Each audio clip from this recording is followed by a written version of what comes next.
मोहतरम नाजरीन, जैसे ही हम एज में आने लगते हैं, हमारी एज बढ़ने लगती है, बुढ़ापे की तरफ बढ़ने लगते हैं, हमारे अज़ा तो कम काम करने ही लगते हैं, हमारा दिमाग भी कम काम करने लगता है, हमारी याददाश्त कमज़ोर होने लगती है। ये मेमोरीज, जैसा कि आप चार्ट पे देख रहे हैं, इसमें सारी दुनिया का ये सबकॉन्शियस में ये इतनी ज़्यादा इसमें स्टोर होती है, बचपन से लेके जवानी और जवानी से लेके बुढ़ापे तक के तमाम वाक़यात मनो अन, जैसे आप एक लम्हा तसव्वुर करें, उनके बारे में सोचें तो वो सारे के सारे आने लगते हैं, सारी की सारी चीज़ें आने लगती हैं। वैसे ही जैसे वो पेश आए, किसी ने बातचीत की, किसी ने अच्छा रवैया अख्तियार किया, किसी ने बुरा रवैया अख्तियार किया, कहीं खेल के मुकाम पे गए, कहीं ट्रैवलिंग की, कहीं शादी अटेंड की या खुदा न खास्ता गामी की तरफ गए, तो सारी चीज़ें मनोआन आने लगती है। लेकिन जैसे ही हम बुढ़ापे में आने लगते हैं, ये सारी याददाश्त हमारी कमज़ोर होने लगती है, हाफजा कमज़ोर होने लगता है और इरिटेशन स्टार्ट हो जाती है, बात करते करते हम भूल जाते हैं। ये मैं थोड़ा सा सिस्टम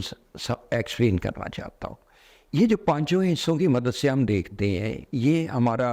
नर्वस सिस्टम का जो सेकंड आफ्टर ब्रेन हिस्सा है, स्पाइनल कॉर्ड, जैसा कि आप चार्ट पे देख रहे हैं, इस पे शिफ्ट हो जाती हैं और वहाँ से न्यूरॉन्स इसको दिमाग में शिफ्ट करते हैं और दिमाग के न्यूरॉन्स जो है उसको इंटरेक्ट करते हैं और फाइनली वो मेमोरी में महफूज हो जाते हैं। जैसे आप एज में बढ़ते हैं, अगर कुछ वजूहात की बिना पे लेट से कि हमारी नर्व्स में सिकुड़ने का अमल हो जाता है, न्यूरोपैथी शुरू हो जाती है, न्यूरोपैथी की नर्व्स की, आर्टरीज की, वेन्स की तंगी शुरू हो जाती है। और अगर आप सिर्फ मुझे एक बात बताइए कि ये दिमाग तक अगर ऑक्सीजन ही कम पहुंचे तो क्या वो न्यूरॉन्स डैमेज होंगे कि नहीं होंगे? वो न्यूरॉन्स जिनका फंक्शन इतना ज्यादा है, इतने ज्यादा न्यूरॉन्स हैं, उनका इंटरेक्शन जरूरी है। हम कहाँ पे बात पे इंटरेक्शन होती है। अब जैसे ही बात करते हैं, मैं बात कर रहा हूँ, आप बात कर रहे हैं, कुछ देखते हैं, कुछ सुनते हैं, कुछ महसूस करते हैं, सारा वो न्यूरॉन्स इंटरेक्ट करते हैं और उनका इंटरेक्ट ये महफूज होता जाता है। इंटरेक्शन ही जिंदगी ऑक्सीजन की मदद से मिलती है उन्हें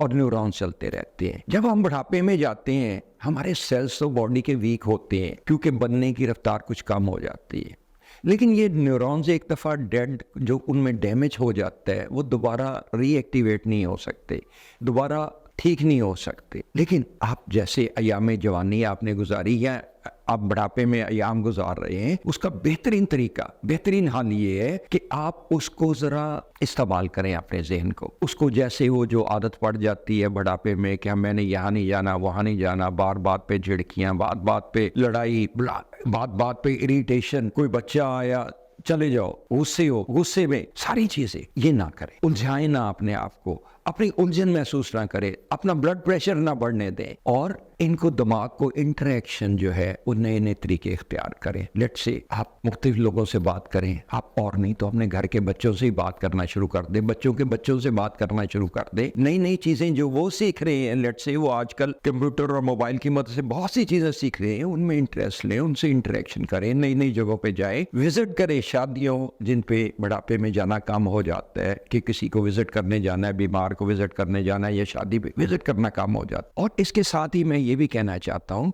कि ये अब C1 C2 से जो सबलक्सेशन आ जाती है, अगर उसमें कुछ प्रॉब्लम्स आ जाए तो फिर भी ये न्यूरॉन्स बहुत ज़्यादा न्यूरॉन्स हमारे दिमाग में होते हैं, ब्रेन में 86